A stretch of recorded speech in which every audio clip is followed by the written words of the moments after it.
I'd like to invite on stage Miss Lulu Raghavan and Mr. Shrenik Khasgiwala, our luxury panelists. And to shed more light on the subject, I call upon our first speaker, Miss Lulu Raghavan. Firstly, I want to say thank you. Thank you, Siddharth, Neeta, for having me here. I think this is an incredible opportunity to see what you're doing in the field of fashion. And I think for all the students, this is an incredible opportunity to be in a specialist educational institution, to really get exposure to the best in terms of the knowledge in this field and then learn from others. So congratulations on what you've done. It was really nice to see the AV as well. So luxury, I think you started really well by saying, what's the meaning of luxury today? Globally, if you look at it, I feel personally that the definition of luxury is going through somewhat of an existential crisis. What is luxury? Possibly, from 100 years ago, people thought of luxury as something very expensive. It's something very exclusive, a very well-crafted product that you bought. You paid a lot of money for it, and that gave you some pleasure, both from the craftsmanship of the product itself and the badge value that it gave you. But over the years, especially in the past 10 years, I would say, globally, as lifestyles have become heavily urbanized, very, very hectic, the whole meaning of luxury has undergone a huge change.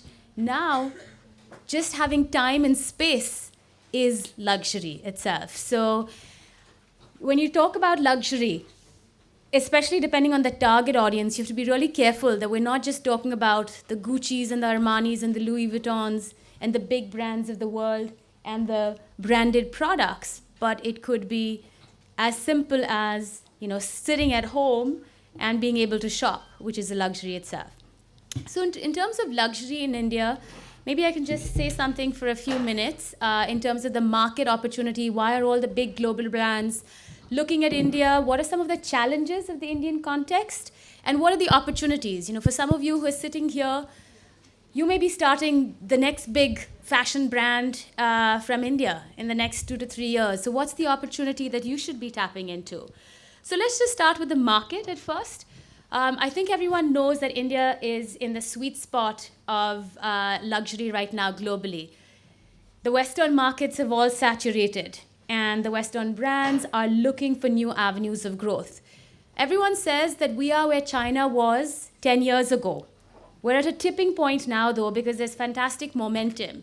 And the number of ultra-high net worth individuals, those in India who have over 25 crores investable assets, and high net worth individuals are growing. And so the growth rate of this market is fantastic. Even though as a percentage, India is still just 1 or 2% of the global luxury market, but it's growing at 20%. And so while we might be where China was a decade ago, the energy of this market, the attitudes, the consuming class, all of you, the Indian population today, 50% of the population is under 25. And you're exposed to so much on TV, through all the magazines that show lifestyles, and the desire to consume is just amazing. So it's this young consumer class that's really driving this consumption. And India is among the top 5 markets today that all the luxury brands are looking at it. There's also an interesting statistic that the private domestic consumption of Indians is 57% compared to 35% in China. And so that shows the opportunity that there is in this market. While everyone talks about, India as the next hotspot and all of these brands are coming to India, what are some of the challenges, that we should be aware of doing business here? I think everyone knows that India is a very, very complex and diverse country. And multinationals have learned that the only way to succeed is by looking at India through an India lens. They cannot take the same product and hope to be as successful in the Indian market. Even the Louis Vuittons of the world have had to adjust some component of their marketing strategy to make it really relevant for India. I don't know if some of you know how difficult it is to do business in India. Of the ease of doing business in India, India ranks in the world, India ranks 132 out of 183 countries in the world. That can be really quite disappointing, or not disappointing, but it could be overwhelming for anyone setting up in India because there's so much red tape to cut through. As concerns luxury brands in India, just the lack of high quality infrastructure is a huge hindrance. So if you're Hermes and you come in and there's just not a sufficient high quality retail space, what do? Then you have to invest heavily, like they've done in their own flagship showroom. Also interesting, the Indian consumer is no longer homogenous, the luxury consumer. In China, most Chinese, their driving attitude towards luxury is badge value. That's all they want. They want to be seen with luxury brands because it signals status. In Japan, on the other hand, luxury is all about limited editions, exclusive aspects, products from luxury brands that you can purchase. In the Indian context, we've seen what's been successful is customized products for the Indian market. So you have Hermes doing a sari, you have Yadro that does Indian gods and goddesses. That customization is so important, but because we as a culture have so much that's special and unique to us that we just don't want a global template. So even these bigger luxury brands are looking at India and seeing that it's important to really customize for this market. Also, as I was saying that, the market is being segmented, it's not homogeneous. There's a report that was recently put out by IMRB, a research company, that talks about Indian consumers as having 4 attitudes towards luxury and luxury brands. They're called experientialists, those who are really interested in the experience of luxury and what that does for them. So these are the guys who seek out, high-end restaurant, dining, lifestyle kind of experiences. The others are connoisseurs, kind of like you said, they're the ones who really appreciate the passion of the designer, the craft that you can see. If it's a service, the attention of detail to the nth. Then there are the aesthetes who really thrive in understanding the aesthetics of what's offered, and that's what's really important. The brand will not appeal to them if the aesthetics is not on par with their own sensibility. And then the flaunters. The flaunters, of course, are like the Chinese. They don't really care. They may not understand. But it's Louis Vuitton, it's Chanel, it's Prada, and there's a badge value associated with it. So those are some of the challenges, really understanding which segment are you talking to, depending on the product or service category you're in, which type of consumer are you really speaking to? That's really important. So understanding the consumer very deeply is important. You might have seen that there are so many MNCs from the Kellogg's of the world to Coca-Cola who didn't succeed in India initially. And even in the fashion world, Dockers, Etam, Enye, these were brands that exited because they just couldn't get India right. But then every story has a counter story. You have Kanali, who does the Band Gala and has really had success with a customization in that area. Lastly, so clearly opportunities there. Challenges, definitely. And the one other challenge I want to talk about is talent. Many of these luxury brands find it really difficult to find staff who they firstly have to train to understand and imbibe the philosophy of the brand so they can actually speak it. But then once these guys are trained, somebody else can snap them up for 20% more salary. And so just retaining staff that can service these brands is extremely difficult. But so what are the opportunities? You guys sitting here, when you're thinking about businesses, how should you be thinking about what you can create? So as I said, going back to consumers, having a deep understanding of consumers with what you're doing, but then finding how you can really ignite the excitement or connection that this consumer can have with your product through, 1 or 2 things that you do really, really well. So this, I wrote this article for a book on luxury brands in India called From the Maharajas to the Masses and what luxury brands should do in India. And I said, when you're in a marketing job, there are so many touch points for you to manage. And these days with digital, there's a huge explosion. So how do you make sure that everything is perfect? Well, the answer is you can't. You can't take care of every step of the customer's interaction with your brand. So you have to strategically choose where to win. So if you think of any brand, there are broadly 4 stages of a consumer's interaction with the brand. Awareness. That's the first stage. How do you become aware of brands in the first place? The second is, your exploration and consideration of the brand. Once you explore and consider and you shortlist a bunch of brands which you say, okay, this brand is for me, then you might make the purchase decision, and then there's post-purchase. And so if you look at these 4 categories, there are 4 brands I just want to quickly talk about and then hand it over to Shrenik.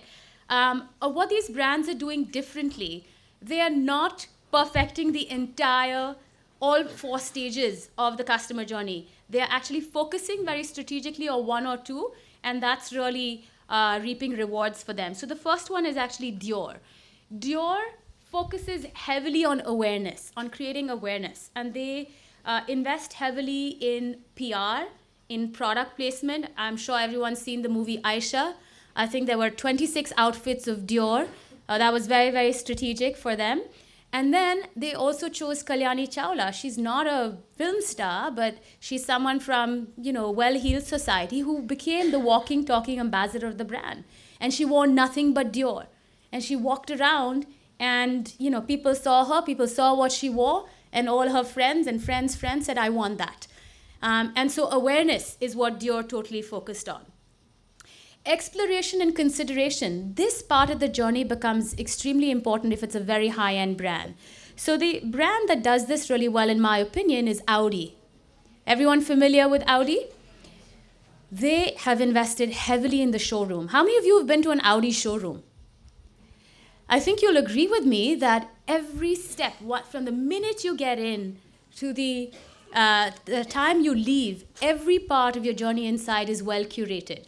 So they do a really good job of maximizing the fact that you will consider Audi.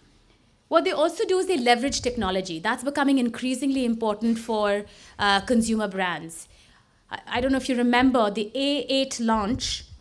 You could actually sit at your desk and do a test drive of the A8 on your desk. Again, going back to your example of not moving, but actually, can you imagine experiencing Audi from the comfort of your home or your desk? Amazing. Then comes purchase, the third consideration category. And here's where my earlier example of Hermes, they found that the quality of infrastructure in India was not great. They did not want to be in a 5-star hotel. And so what they did was they invested in this 5 or 10,000 square foot showroom in Ballad Estate. And they did something very unique. They said, India is an important market. We're not going to treat it as a secondary market. And so what they did was everything that they do in Paris, including the art gallery, which is on top of the showroom, they have in Bombay. I don't know how many of you have seen that. Have you seen the space, the flagship store in Ballad Estate? You must go see it because it's a real amazing ode to the values of the brand, and they've done it very differently. The last one is post-purchase. In luxury brands, there's so much emphasis on creating awareness, on the showroom experience or the digital experience. But what happens once you buy? Many times the brands have just forgotten the consumer. They may not even have you in their database. How do they keep the engagement going? This is where we can learn from Harley Davidson. Everyone familiar with Harley Davidson, an iconic American brand, hugely expensive. I think it's like 25 lakhs or something. I don't even know because I don't ride a bike. But those guys are amazing because they've managed to hold on to you by creating HOG. Does anyone know what HOG is? Harley Owners Group. Yeah, and that's an amazing community. So everyone who's bought a Harley stays connected and they have these monthly rides and, they become then the biggest ambassadors for the brand. So I think there's a lot of opportunity if you focus, you look at how the consumer interacts with your brand, at which touch points. You don't have to be perfect at all. Choose one that you can really maximize your brand on. And a last sort of closing note, for those who are starting out now, it's so easy because of social media. You can spread the word really easily. You can create great content about what it is you do. You can use technology to your maximum benefit. So there's lots of opportunity. We'll continue the conversation and happy to take questions later. Our other panelist, Mr. Shrenik Khasgiwala, is the director of Brand Capital with 16 years experience in investment banking, management, and consulting. Thank you, first of all. I feel so privileged to be here because I know so preciously little about fashion or luxury. There's so many others here who spend so much more time in this domain. So this guy Arnav here, he spent many years working with our investments in fashion and apparel and jewelry. So, if you have any specific questions, he'd be the best guy to answer those questions. At the same time, I do have my own body of work. I must tell you, I feel very special in this place also because when I was young, I wished I was in a school like this. I was forced to go into accounting as a young person, and I wanted to be a designer. And I've spent the rest of my life coming out of that hole, and finding my place in the world and working with many, many different entrepreneurs. So this is an incredible platform, Sid, Neetaji, everyone. It's really commendable what you put together, and this kind of interaction. It's very, very, very, very precious. Having said that, let me tell you a few things about what I have seen of the world and what it takes to become successful. And when this invitation to speak came, for several weeks I sort of dodged it because I was like, what am I going to say? And eventually when Arnav and Sid, they sort of nailed me, I said, okay, what I want to tell you is starts from this very small incident where, I went for a training session and someone asked me this question of, what would you do if you knew that you cannot fail? What are the great things that you would do if you knew that you cannot fail? And it's a very life-altering question because if you know you can't fail or you won't fail, then a whole world of opportunities, self-expression, volition opens up to you. And being in that frame of mind is very important for being successful in any venture in life. But I'd be foolhardy to tell you that you cannot fail because people do fail. Even the mightiest fail with the largest thud. So let me explain to you why I feel this is a time in India where success is so highly probable if you do the right thing. So as young designers, I hear people say many things which in their own minds are hurdles on why they feel they cannot succeed. And some of these I listed down. I wish I knew what she was going to speak, so then I wouldn't have to. But let me say what I have written down from all my experiences. So the first one I've heard is कि luxury business बहुत छोटा है. And in India luxury business तो grow नहीं होता है. It's so small. होएगा तो भी हमारा क्या होएगा, वो तो foreigners आएंगे. So there is no scope. So that's one I've heard. The other I've heard is कि I'm not in the right place. If I really want to be a designer, I should, I wish I was in Milan. I wish I could go to Paris. I wish I could go to London. I wish I had that, birth or that opportunity to go and study that. Third I've heard is कि मेरे पास पैसा नहीं है. मैं सब कुछ है लेकिन I don't have the money. What do I do? The fourth is लोग नहीं मिलते. 110 करोड़ लोगों की कंट्री है लेकिन यहाँ लोग नहीं मिलते. Fifth I've heard is manufacture नहीं कर सकते. We don't know how to. I have a lot of ideas but I don't know how to manufacture. Sixth is कि बेचेंगे कैसे? ये तो बना तो दूंगा मैं पर how do I sell this? ये तो बिकता ही नहीं है. And the last one is कि brand नहीं है. So I have everything but people don't know me. So let me just go over each of these and let me explain to you what I have learned. not being a fashion designer, and Arnav can do the rest. So luxury business, kya hota hai? So Lulu said, she so insightful. She said it's a crisis that the luxury industry is going through worldwide. What is luxury? It's so many things to so many people. In fact, I would say कि fashion तो luxury है ही नहीं. It's not a luxury. It should be, everyone should be, why shouldn't everyone be fashionable? Why is there exclusivity with fashion or style? In fact, it's like design. Everything should have design. Mic should have designs, light should have design, everything should have design. Why should it be luxury at all? So to think of yourselves as being in the luxury space is the biggest mistake in one sense, because it's very limiting. And it's very true that the early years as luxury evolves in this country will be very difficult to compete with the foreigners, because they have a very early lead on this.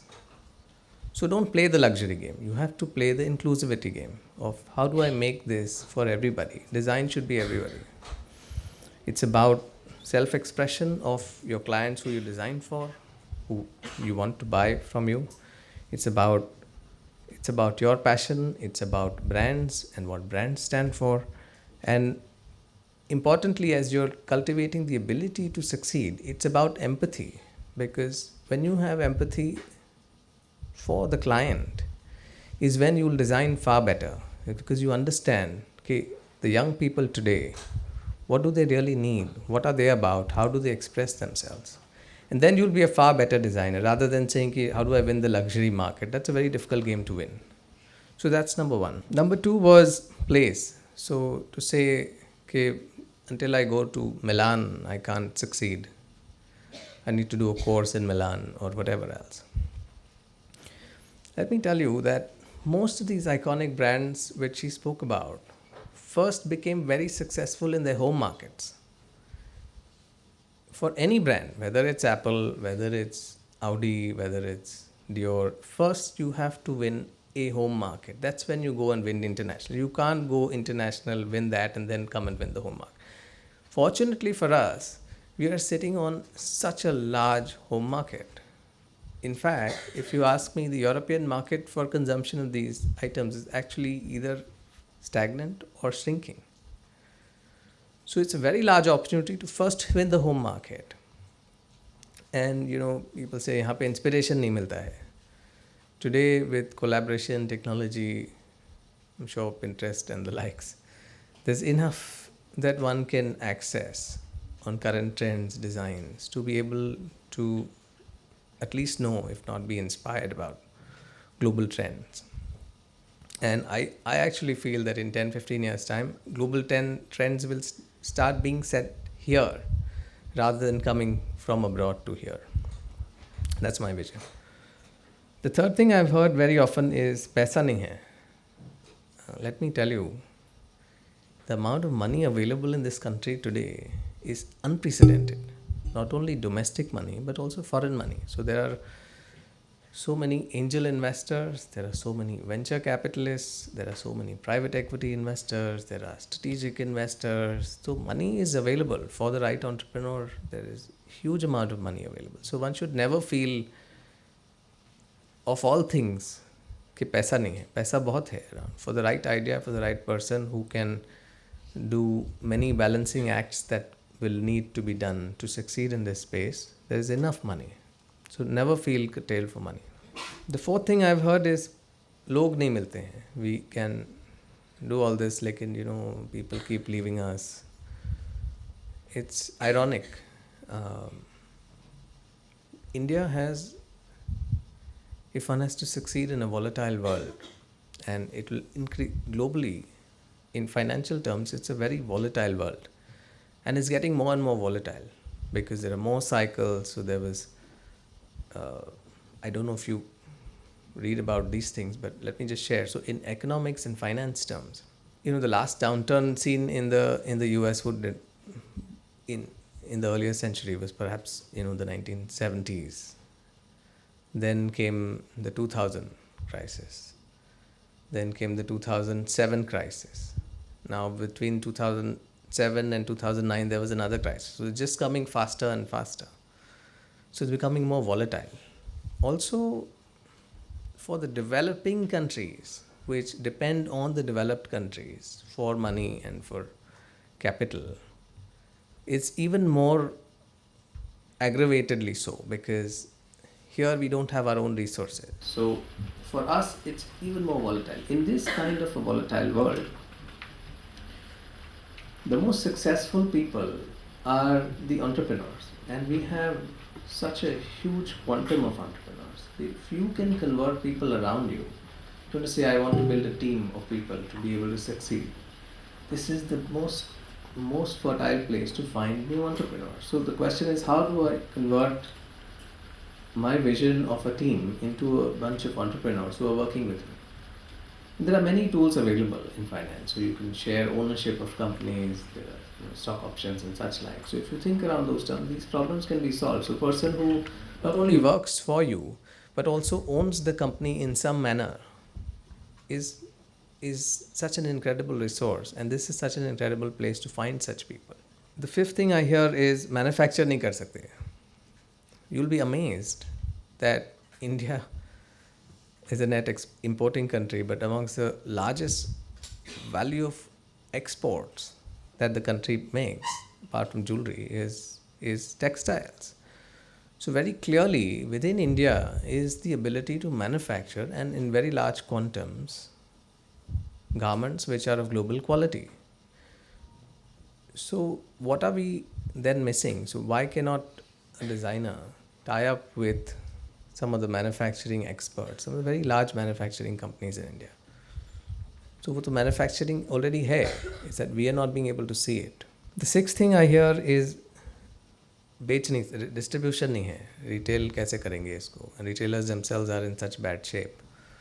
You have very large quantums of money invested by Bennett Coleman, which is where we belong, brand capital, in the retail industry. And I can tell you it's a very difficult industry.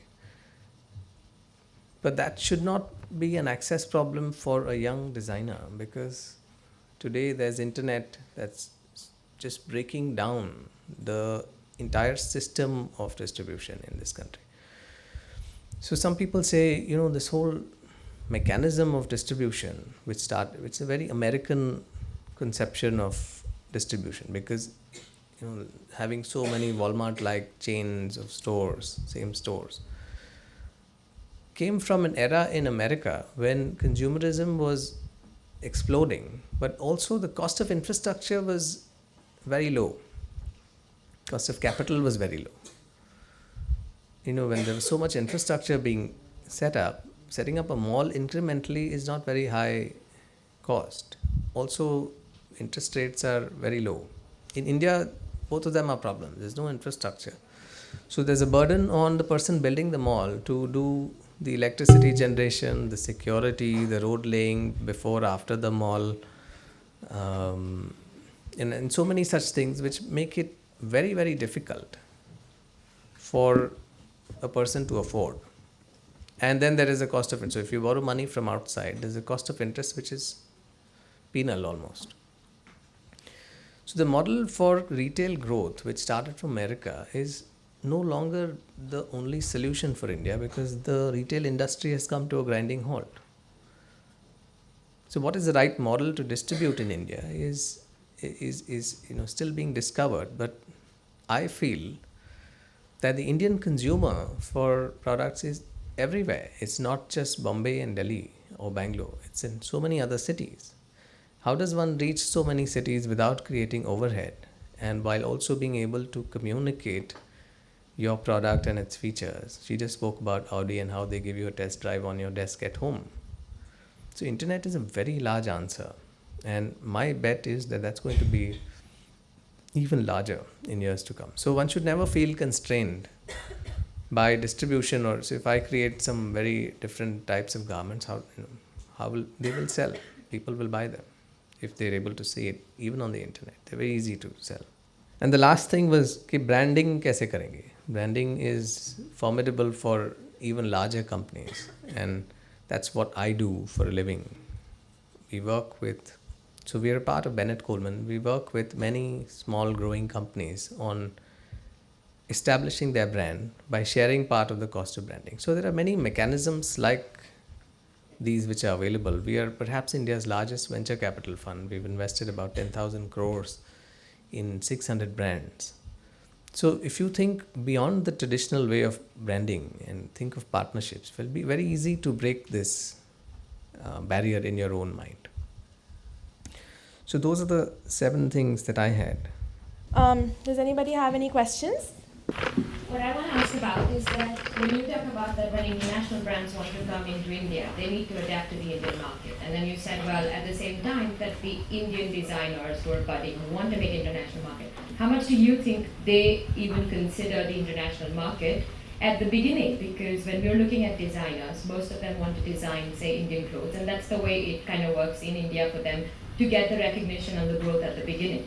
But do you think the same kind of silhouettes, colors, growth can go into the international market? Because from where I worked and from the kind of perspective that they set in the international market, that what India designs is too much for us, or we cannot launch into the Indian market because they don't think like we do.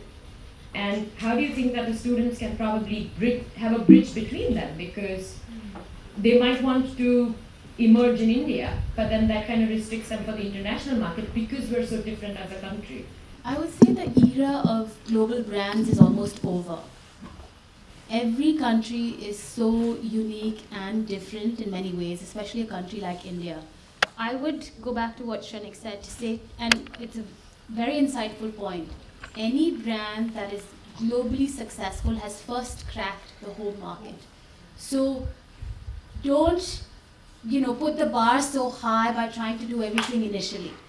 In order to really hit the sweet spot for the Indian consumer, you've got to optimize what you're doing, your designs for that consumer set. Create a brand, make it successful. Then when you go to the next market, you can take elements of it, but then think ground up as well. Another point that he said, there is so much in the Indian market itself. We're a huge domestic market. There's plenty of opportunity here. We're nowhere close to maxed out on opportunities in the Indian market. So that should keep you busy for the next 10 years, quite frankly. And then if you are going international, then find like-minded consumers in other markets through the internet that might actually like your aesthetic and offering.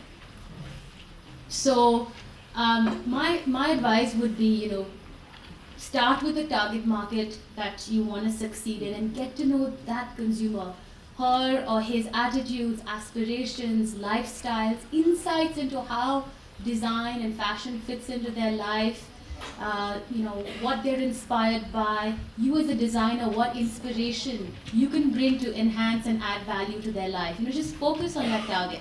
Because I've seen this happen with many brands. At the launch of a brand, when you're creating the brand, you say, and this brand could be in Africa tomorrow and America day after. It dilutes focus of what the brand stands for. Because many times if you're trying to find something that appeals to so many different people, you end up with a lowest common denominator type of idea, which is not as strong. I'm not a designer, I'm just asking you from a business analyst point of view, because it is something people can obviously start from the beginning. I mean, you start from home market and you take it up ahead, but vice versa, from international brands, when they want to launch into India, their biggest constraints are this, apart from, of course, the infrastructure and all the other rules that India comes with. There is a problem why international brands are not coming into India today. Some are coming in, like an Hermes that you said is coming in, or you have your bigger groups that are coming in, but if you say your other lines, like Agnès Rey, Zadig and Voltaire, all of them don't want to come into India today because they think the market is not really ready for them. Well, that's a very Western point of view. If you read Rama Bijaporkar's book, which is A Never Before World, the brands that are going to succeed here are those that really look at the market ground up.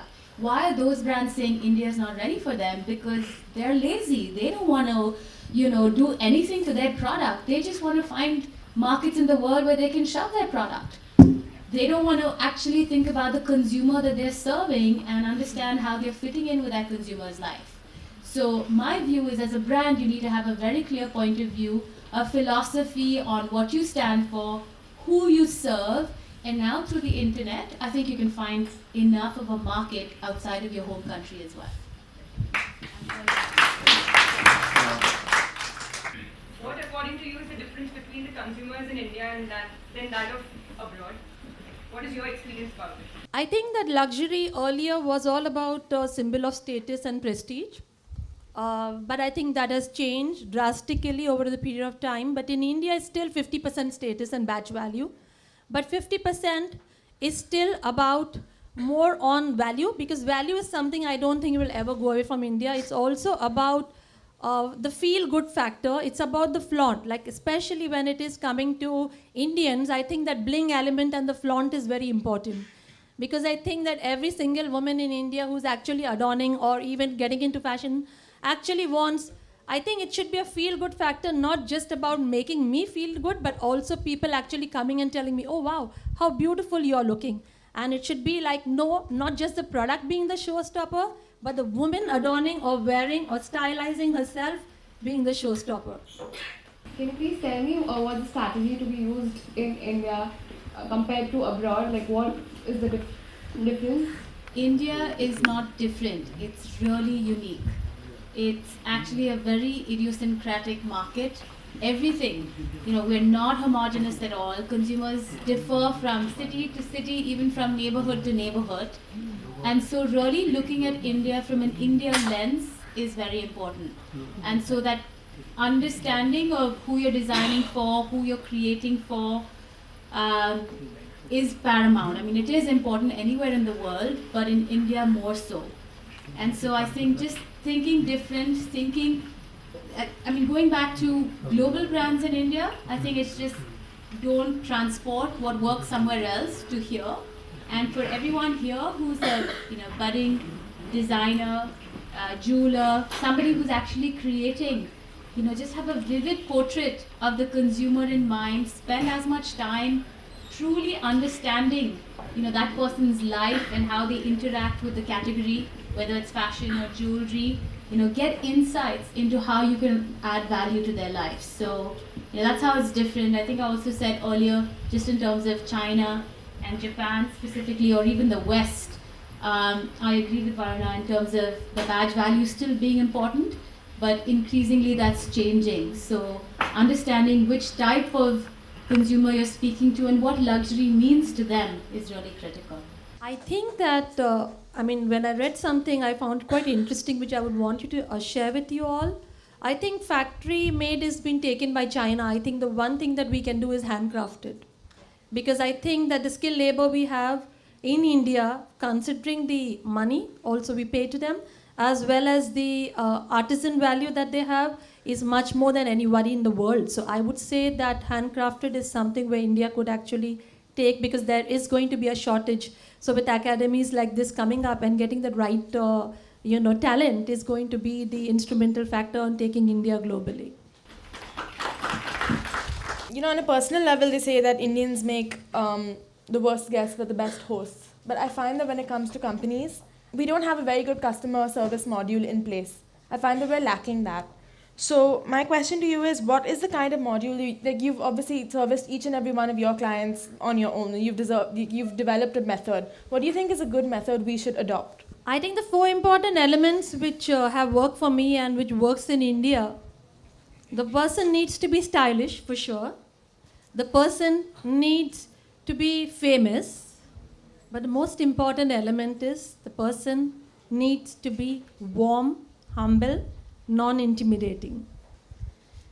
This is the one of, in the West, it's very different. It's about being intimidate, But when it comes to India, it's very important that it has to be non-intimidating, because it is, जिसके पास पैसे है, उनके पास तो बहुत ही बड़ी ego है. So if you try to show that as a designer you are greater than them, forget you. They are not going to come to you. So I think remaining on the ground, wherever you go, is the best way to win the hearts of every Indian.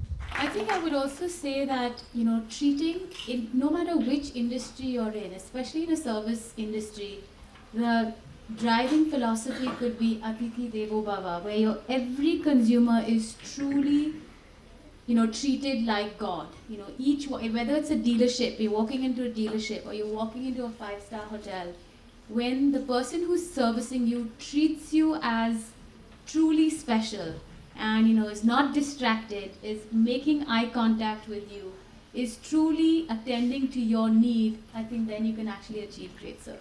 Also, on one hand, we're getting a lot of international luxury brands to launch in India, and on one hand, we're getting a lot of other international brands, not necessarily luxury. So, do you think there's competition between the two at all? I don't think that there's any competition between an international brand or even the local brand, because I think India is such a huge market. You just need to decide which one do you want to focus to. So it need to decide as per the styling of that individual. It could be on various elements, and I think that today one thing good is that you mix high street fashion with luxury. So I think that this is the biggest benefit we have. But yes, if I have to say what is new age luxury, to me, it's about timeless sophistication and timeless versatility, because that is the best part that we have today. If we can actually start thinking global and acting global. Because today classic redefined is actually going to be the new luxury. So I think why not we all move in that one direction, and actually also I think that the bigger names should try to style India and then sell to India. I believe in that. I think that we need to teach the styling element to India, which I think the lot of bloggers and stylists have started doing it. I think if we are able to do that, I don't think there will be any looking back from India.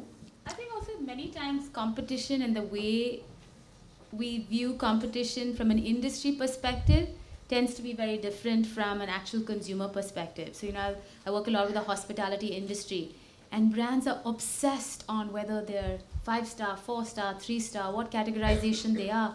But, consumers don't really know. It's so much of a blur in consumers' minds. So similarly, in the Indian context, every industry, now you have so many Indian brands who may have Western names, and unless you actually dig deeply to see what the origins of the brand are, you may not know if this is an Indian brand, is it an international brand. How many of you know the brand Tremod? The shoe brand. Do you guys know, is it Indian or international? Okay, because that's your industry. But most people don't. So my point is that from a consumer perspective, I think unless the brand has 200 years of European heritage or, certain qualities, family, tradition, values, etc., the lines are blurring. Which categories of luxury brands, according to you, do you feel have more of a chance of dominating an Indian market? To be very honest, jewelry as well as, I think when it comes to fashion, what I feel is that we have always moved towards the bridal sector.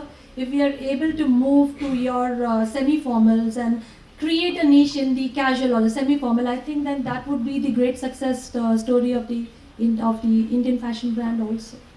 Actually, also one other thing is luxury homes.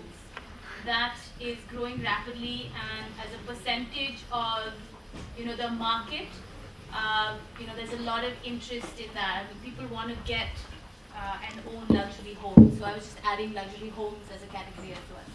My question is to Shrenik.